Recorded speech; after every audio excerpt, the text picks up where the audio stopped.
after you're ready. Rolling. We are rolling. Okay, so hi, how are you? What's happening is this is a very, very, very primitive beginning for reacquainting myself with what could be called videos of me with a whiteboard. Now, we are at a point now where I feel very comfortable doing a crowdfunding campaign. And I guess we'll start with what it's for. This is for a proprietary phone app, okay? Meaning that what I am doing is developing basically at first a very simple phone app, okay? And the phone app is nothing special. What it's doing is it's simply a QR code reader, okay? Now these are fundamentally innocuous, meaning that you can, probably a QR code reader comes with your phone. And if you go to the app place or wherever, you will find QR code readers with no problem at all. Right now what I'm doing is I'm developing one and I'm talking to a company called Sound Marketing because they have the experience doing this. It appears they may be the ones that actually developed the app. If you go and check these people out, they do nice stuff. So you say, well, why do you want to do a normal QR code reader? And the reason is because of add-ons, okay? So what's happening with these add-ons is I have been working on something which I call, and it's kind of a lonely name, it's probably wrong, something that I call matrix code theory. Okay, and the reason I call it matrix code theory is because something very interesting has happened in the land of what we could call matrix codes. That's what a QR code is. A QR code is a 3D matrix code. A regular barcode is called a 2D matrix code. What happens in the land of matrix code theory is it's very, very, very simple. A QR code holds enough information to find an address, and oddly enough, this is on networks and computers and the internet, it can find an address, and if things are set up right, it can actually create an address, okay, on the internet. We'll assume other network systems as well, but the internet is adequate, we'll say the internet. Okay, so it can find an address, create an address, and deliver data to that address, okay? And then you say, well, neat, so what? Well, what makes that kind of cool is that this is basically separate from any electrical system whatsoever. This is basically hard copy, okay? So you do not have to have this. This just is very, very nice in the fact that it can be a piece of paper, it can be anything, and you can run across a QR code, it will find an address, create an address, and deliver data. Okay, so what we're doing here, since we're doing crowdfunding, okay, the crowdfunding campaign is based on what amounts to 1 to 10 apps that are supposed to be add-ons to this basic app. A while back, I had a very clever idea for QR codes to turn them into icons and letters and things like that without them looking like QR codes any longer.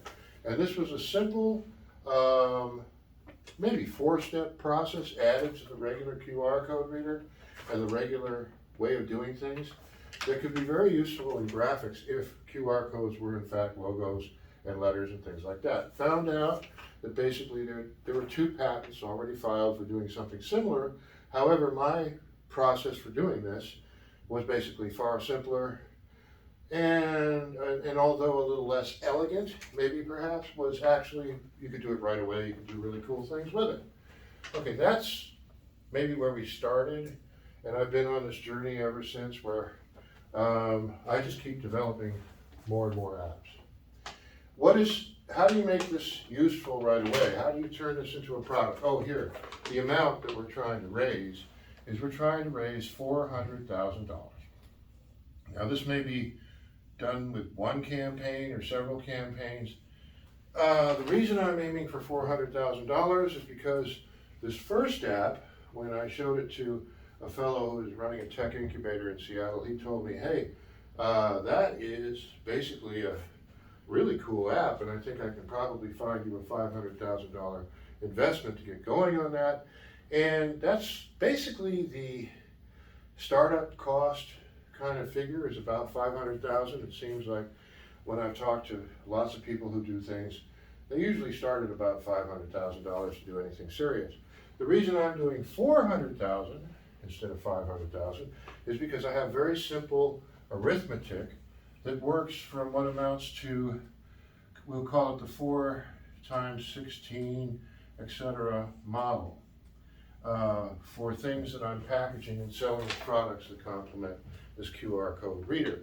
So I have this arithmetic that kind of goes from $40 to $400 and so on. We have a first product for this, which is basically the proprietary QR code reader will complement a series of clever coloring pages, okay?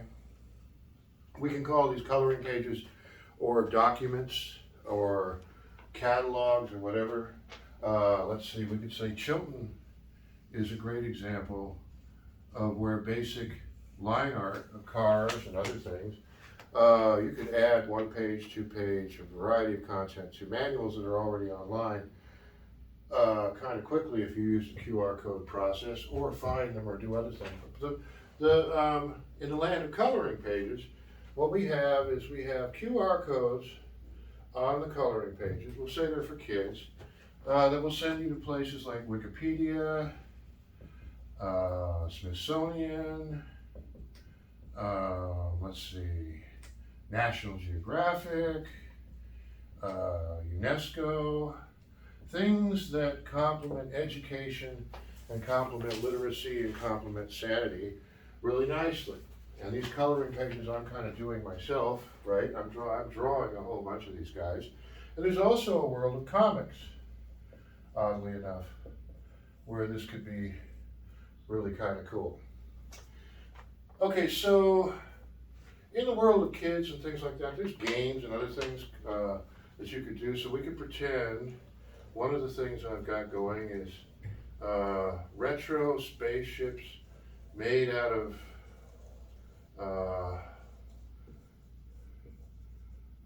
they're retro cars made into spaceships, right? So this could be a Ferrari. We'll say this is a Ferrari, or maybe it's a Duesenberg or something like that. And in the world of outer space, someday they turn these collectibles. They turn these into spaceships, right? Might as well, right? Anyway, so this is a great little land of things that are just cool to look at that are kind of original, which are retro car spaceships of the future, right? Okay. It doesn't look, well, that looks a little better. Okay, so anyway, but complementing this, you could have collections of things like parts, like dashboards and other things could be part of what's going on with this. But that's just, you're showing in coloring pages or landmarks or other things that happen. It all can be this. Now, this is easy to do, and believe it or not, in the land of Etsy and in the land of teachers, pay teachers, okay, there is a world of, there's like 600,000 coloring pages, I believe, on Etsy. I'm not sure, but I think that there's a lot of coloring pages. So this is really simple in the beginning. It kind of goes into arts and crafts, and it's easy to get people interested in this beginning part. QR codes attached to localities, go to a proprietary QR code reader. Neat. Okay, great way to start. The other apps, the add-ons, right? Okay, our add-on vocabulary is actually pretty intense. The basic issue with QR codes is long ago and far away, IBM had like data entry cards, okay? And this was how they did things around 1970 when they had these data entry cards. A data entry card would basically have, you could, I don't know, let's pretend it was 200 cards a minute. Ooh, that's exciting. And then they would have all this data, and they were able to send people to the moon and do all kinds of cool things with this primitive system. What's happening now is that your common phone, your common video camera, any number of other things, what it does is it runs at least 30 frames a second. Okay? Now 30 frames a second is a lot faster than 200 per minute. And then what these codes are capable of doing is phenomenal. Now, by watching what's going on in the app industry and watching what's going on with, for instance, Amazon stores, where you just walk out with things, you walk in, and then the facial recognition or whatever figures out who you are. I'm pretty certain that right now that we are in what amounts to this large data sharing situation where the phones are talking to the phones and the televisions are talking to the television phones and so on. And so we're already in this immense data sharing situation using variations of what could be called QR codes. It's kind of a given, and it's working very fast, and it's doing all kinds of things. The issue is how to break this already happening situation down into a useful situation for something that we can turn into a consumer product, something that's easy to understand for people with phones, people who are teachers or arts and whatever. Anyway, this is a nice simple place to begin, and then we go to the other apps. The other apps, one for instance that I think is really cool is being able to read the code in a mirror, okay? That's a simple app, but being able to read the code in a mirror would mean that you don't need a phone to scan the phone, right? You just hold it up to a mirror and zap. You can do that. Mirrors work at the speed of light, so basically an efficient setup, an array, doing things like that would be really, really pretty cool. So we could say, mirror. There's a mirror application. Another application would be aggregates of QR codes, where you read a whole bunch of QR codes all at once. Okay, so for instance, in Zoom now, what we're doing is we're having a screen that has maybe this many people on it, right? They're all on there, and they're kids, right? They all have coloring pages. And they all are doing their homework, but they're doing it at different rates. So what they do is they hold up their pages, wherever they happen to be, up to the screen, zap, and they're all read all at once. Like, boom, all the codes are read all at once. Now, being able to do this, for instance, would create a situation where aggregate codes in general, let's see now, I hope we don't run out of space. We'll use this space. Aggregate codes in general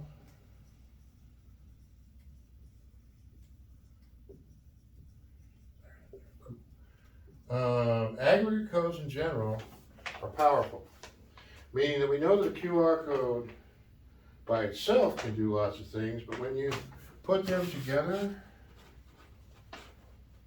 then what does that mean? If anyone's familiar with kanji letters in Japanese and Chinese, basically two symbols put together mean a variety of different things. Putting the codes together in a variety of ways could be very interesting and be very useful. Okay, and this brings us to a place where I'm very interested, which is matrix code theory. More or less leads us to a new relationship with computers in general. Okay? This is a whole new way of handling computer programming, computer arranging, and a bunch of different things, because basically there's a world, if I lean against this, will I be in? Yeah, okay, okay, there is basically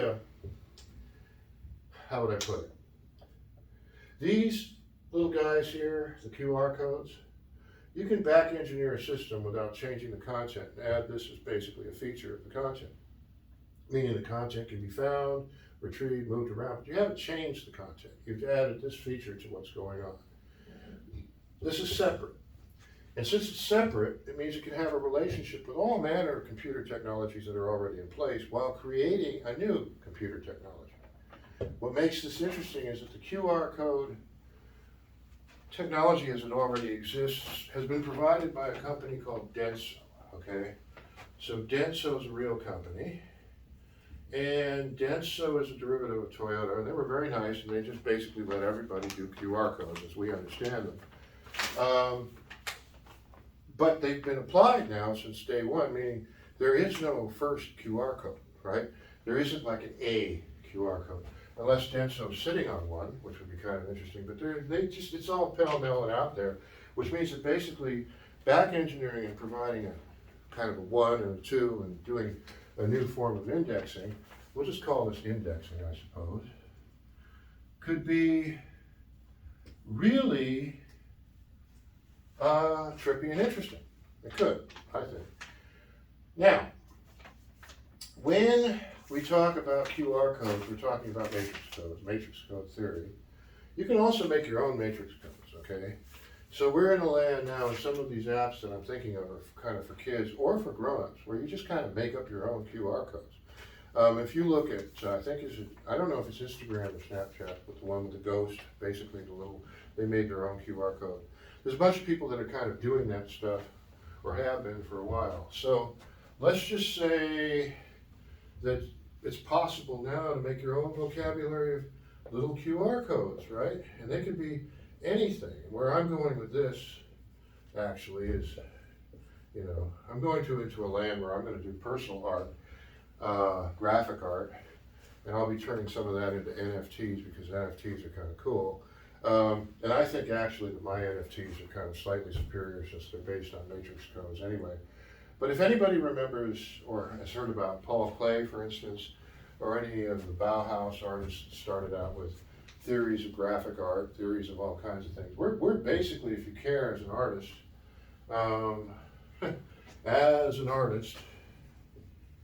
we are at a place in graphic art that's really amazing.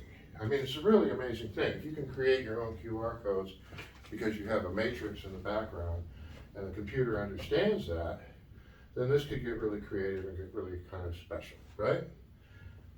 All right, so now let's get back to brass tacks. We're back at $400,000. We're at a product here. We're at a vague direction going into cool things you can do with QR codes. But one of the things you have to realize is that this place of, we'll call it catalogs, okay, and how would we put it? This is where architecture and we'll call it reading technology meet.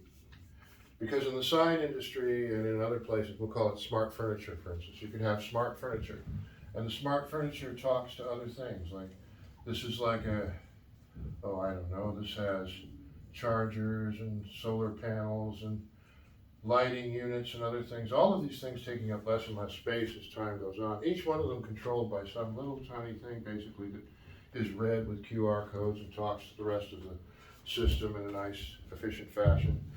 Going back to, we'll put the word NFT up here for a second with this. This world of blockchain programming and this world of cryptocurrency is actually very interesting. Let's see, I guess what I would say quickly is that the little wallets, for instance now, that hold what's supposedly cryptocurrency. I know personally, it's my personal opinion, that I'm supposedly crazy, right? We all know I'm kind of nuts. But the thing is I believe solar-powered computers are now possible on a very, very, very easy scale, because the little wallets that are holding the information are using, what do you call them? Liquid crystal displays.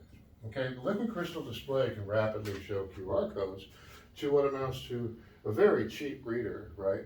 on a little card that's using basically about as much power or less power than a solar powered calculator, right? So you have a chip in this thing and you have this and it reads itself and it reads back and forth. And well, lo and behold, that would be like a computer, a solar powered computer. If you had an array of these things, for instance, put on a keychain like thumb drives, that's a keychain. We need to put a key on it. There we are. That's a key. Anyway, so what happens is there's a lot of technology that's probably being held back, or it's possible, or it could be a lot of fun, but it's sitting in this world of apps. We could call it telephony. Okay? Telephony. Telephony is an interesting word. And it is creative and interesting and almost absolutely necessary for the world of education.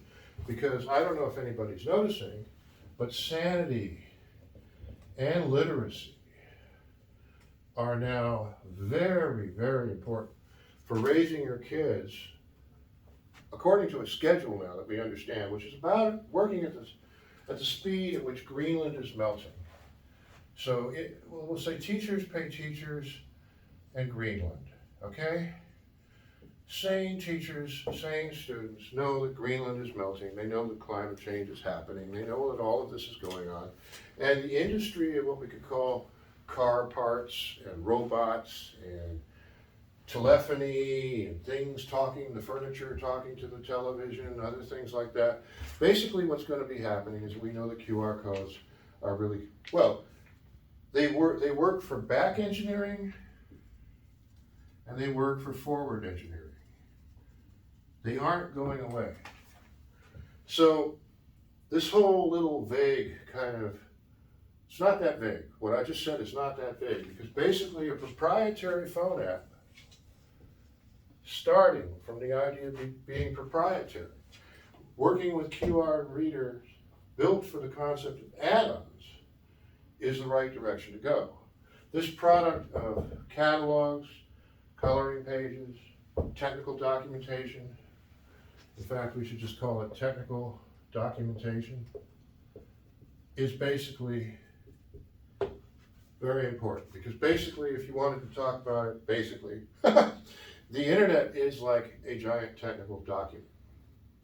And I was around for the beginning of Ventura years ago, which was a tagging language that preceded HTML in its primitive form. I'm just throwing that out there because what we did long ago is we designed style sheets for technical documents in Ventura. That was like in 1987. That's a very long time ago. Okay, so looking back at the notes, these are the notes. The person should look at their notes. Evolution, backwards and forwards and evolution. Evolution. The custom codes are interesting. I guess here, I wrote this note to myself, that it should be clear to the right people at this point that this is a major paradigm shift, okay? This is not running through the mainstream, but basically we're at, we're where Silicon Valley was once upon a time with Heathkit, okay? And what happened with Heathkit was a bunch of people just basically got together and made their own little computers and made them do things. But if what's happening with the cryptocurrency wallets, and what's happening with the Amazon stores, and what's happening with some of the apps where the QR code really isn't for the person who's using the phone, it's for something watching the phone, it's not the person using it. We know that we're at a place now where there's a whole new Heathkit available, meaning you could start building your own odd arrangements of these things and be doing some interesting things. So it's a paradigm shift, I think. And the entire approach to what we call matrix code deployment, which is what this is kind of all about. I'm done trying to patent or superset a superset upon a superset and try to come out ahead, when basically the system itself now has reached the point where it is nothing more than black and white dots on a piece of paper, okay? Or a relationship with those dots done I don't know if anyone knows how many computer languages there are, going from long ago and far away. There's COBOL, and there's Fortran, and there's this, and there's that, and it goes on and on and on. And then we got C, plus, plus, plus, plus, plus, and we could go into all of these different places for coding. But now the relationship with the machine and the way of talking to the machine is back to the IBM index cards, I suppose, on a level of basic black and white. And what's important in all of this is anyone can start their own version of the alphabet. Anyone can start their own proprietary QR code reader, and then start adding on apps, and then start building hardware, and then start trying to, superset the superset, I suppose. But you're going to come back to the fact that it becomes a personal choice and a personal hobby on the level of the people that once upon a time put this together. So you could once upon a time drive across, I did, in a 1956 Chevrolet. My family went from New York to Seattle in 1965, and we had the engine replaced right in the middle of the country in some garage someplace. And that kind of relationship with what matrix codes and systems can do is kind of very similar. I don't know if you find that exciting or not, but I think that it's kind of cool. Okay, so we have something else to add to all of this, which basically, I don't know if I should erase all of this. Maybe I should leave it on for like a big screenshot. I guess this is kind of where matrix code stuff is headed. I came up with a matrix code that basically is we could call it the holy grail of matrix codes. And this is part of what I'm going to be doing with NFTs. And the way this works is that basically, I was going to use this for a peace sign, basically. What got me on this journey was originally going to be a peace sign over the North Pole, right? And I wanted that to be an icon or a letter. That's how I got started on this journey. And now I'm here, and what I'm concerned about linguistically is something that I call the schedule, because language requires a schedule, okay? And language requires a schedule in order for you to know what you're going to say next and what you're going to get together and talk about next week, and any number of other things. You have to get together and discuss these things and plan to discuss these things. And this whole issue of Greenland melting and all kinds of other things, if you were, say, Greta's age right now, or a child, we'll call them children who are like 18, 19, 20. I wasn't a kid. We'll say grown-ups, but basically they're young. And what happens is they're interested in scheduling for real something that's going to happen with what's going on as our heritage that we're passing on down to these people, which is basically a technology based on brokerage of information and energy and other things like that. And I'm not going to get into a rant about whether it's good or bad, but we're all on a schedule, okay? And so changing the schedule, discussing the schedule, using the technology to rearrange the schedule would be a wonderful thing to do. And putting that off to the side, this matrix code that I've come up with, which I'm turning into an NFT, so we might as well put right now, copyright David Middleton on here. 2021? This is 2021, right? Okay. So this is 2021. We'll turn the whole whiteboard into an NFT. How's that? Anyway, what happens is the QR code contains enough information to tell the computer to create more QR codes, okay? Meaning that basically it can contain the information, it can contain information, right? And tell the computer to please create these specific QR codes for the reader to take advantage of. Each one of them containing information and more QR codes. So what you could have with one single QR code is you could have, if the backup actually exists someplace, starting with one code, have an entire operating system delivered to something, right? From one address to another address. Okay, or there's all kinds of interesting back engineering that can happen with what's going on here, referenced by this one QR code, okay? That one QR code tells, and each one of these QR codes can do exactly the same thing, okay? Once one of these QR codes is created by this QR code, it can tell the computer to create more QR codes that go off in one direction, or another direction, or this direction, or that direction, all basically started by this code.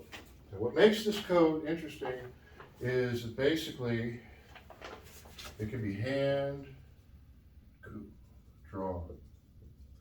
This means that anybody, like a caveman, could walk over to a cave wall, basically draw one code on the wall, and with the right phone, when he walked up to it, that would go off into amazing lands of QR codes, all sitting there waiting in this code, right? Because that code references the codes that create more codes, that create more codes, that create more codes. This code only has to create perhaps 1 to 2 more codes plus the information that it has to create more codes, to create more codes, to create more codes.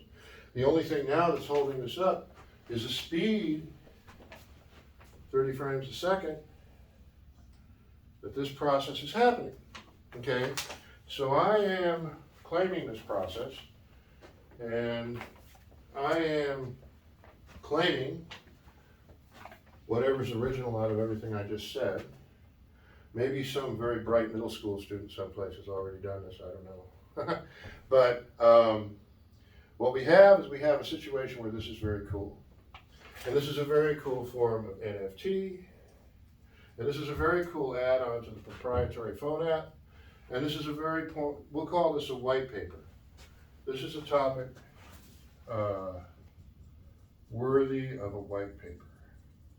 What is this type of, what is this code? What does it mean to where we're headed with 30 frames a second, 300 frames a second, all manner of other things?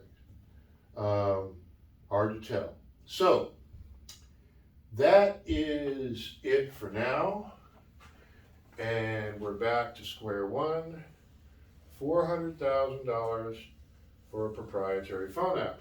That's what we're trying to do. And in the world of NFTs, I believe an NFT worth at least $400,000, right? There's one at Christie's that went for millions. This is superior, and I believe this is worth at least, this whiteboard is worth at least $400,000, and we'll work on that. We're going to turn that into an NFT.